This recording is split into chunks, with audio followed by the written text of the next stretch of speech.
राहूचं राशी परिवर्तन होत आहे. राहू हे कुंभ राशीमध्ये जात आहेत. कसा जाणार आहे कुंभ राशीच्या लोकांसाठी येणारे हे दिवस मी तुम्हाला सांगणार आहे.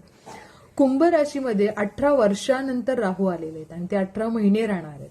आणि एक लक्षात ठेवा, राहू हा ग्रह खूप भ्रमित करणार आहे. राहू हा ग्रह अहंकारी आहे. राहू हा ग्रह इगो म्हणजे इगो दाखवणारा आहे. त्यामुळे एक लक्षात ठेवा की जेव्हा राहू तुमच्या राशीवर येतो तेव्हा तुमच्या मनामध्ये खूप शंका, खूप इगोस्टिक तुमचं थोडंसं वागणं होईल. आणि एक लक्षात ठेवा की शनी तुमच्या दुसऱ्या घरामध्ये बसलेला आहे. दुसरं घर हे वाणीचं सुद्धा दाखवतं. त्यामुळे वाणी थोडीशी कठोर शनी ऑलरेडी करणार आहे आणि राहू इथे बसून अहंकार, इगो आणि खूप साऱ्या मनामध्ये शंका, विचार हे खूप साऱ्याचा गोंधळ आणणार आहे. त्यामुळे कुंभ राशीच्या लोकांची मानसिकता थोडीशी अहंकारी, इगोस्टिक आणि थोडासा राग अनावर होणार आहे. त्यामुळे एक लक्षात ठेवा, कुंभ राशीच्या लोकांनी शक्यतो शांत राहणं आणि जेवढं होईल तेवढंच बोलणं आणि बोलताना सुद्धा डिप्लोमॅटिक बोलणं हे तुमच्यासाठी फार बरं पडेल.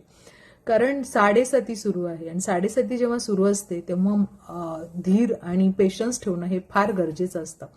त्यामुळे मी कुंभ राशीच्या लोकांना सांगेन की हा थोडा पॉईंट नक्की तुम्ही लक्षात ठेवा. कितीही राग आला, कितीही पटकन बोलावं असं वाटलं, चिडता तुम्ही पटकन, पण पटकन बोलू नका. थोडा विचार करा, थोडं लक्ष द्या आणि डिप्लोमॅटिक बोला. हे तुमच्यासाठी फार चांगलं होईल. राहू इथे बसून तुम्हाला खूप चांगल्या गोष्टी सांगतो. राहू इथे बसून तुम्हाला सांगतो की प्रसिद्धी देतो. म्हणजे तुमचं नाव इतकं छान होईल, चांगल्या गोष्टी होतील, तुम्हाला खूप चांगल्या ऑपॉर्च्युनिटी येतील, धनसंपत्ती ही खूप चांगली वाढेल, प्रमोशन होणे किंवा काही.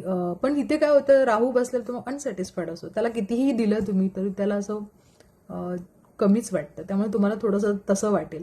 पण 7:30चा काळ आहे. थोडं स्वतःला सांभाळून, स्वतः गाडी चालवताना, स्वतःच्या प्रकृतीची काही तुम्हाला ऍक्सिडेंट होण्याची सुद्धा शक्यता आहे. त्यामुळे गाडी चालवताना शांतपणे, व्यवस्थितपणे स्वतःकडे लक्ष देऊन गोष्टी करा.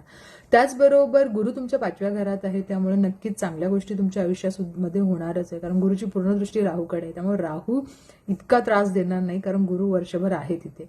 अजून एक दुसरी गोष्ट मी तुम्हाला अशी सांगेन की विद्यार्थ्यांसाठी खूप चांगलं आहे. जर तुम्हाला इम्पोर्ट एक्सपोर्टचा बिझनेस असेल, त्याचबरोबर विद्यार्थ्यांना परदेशी बाहेरगावी जायचं असेल, तुमच्या सुद्धा ट्रॅव्हल होण्याची शक्यता आहे, बाहेरगावी जायची इच्छा असेल किंवा काही गोष्टी ट्रॅव्हलच्या असतील तर या सगळ्या गोष्टी तुमच्यासाठी खूप चांगल्या होणार आहेत.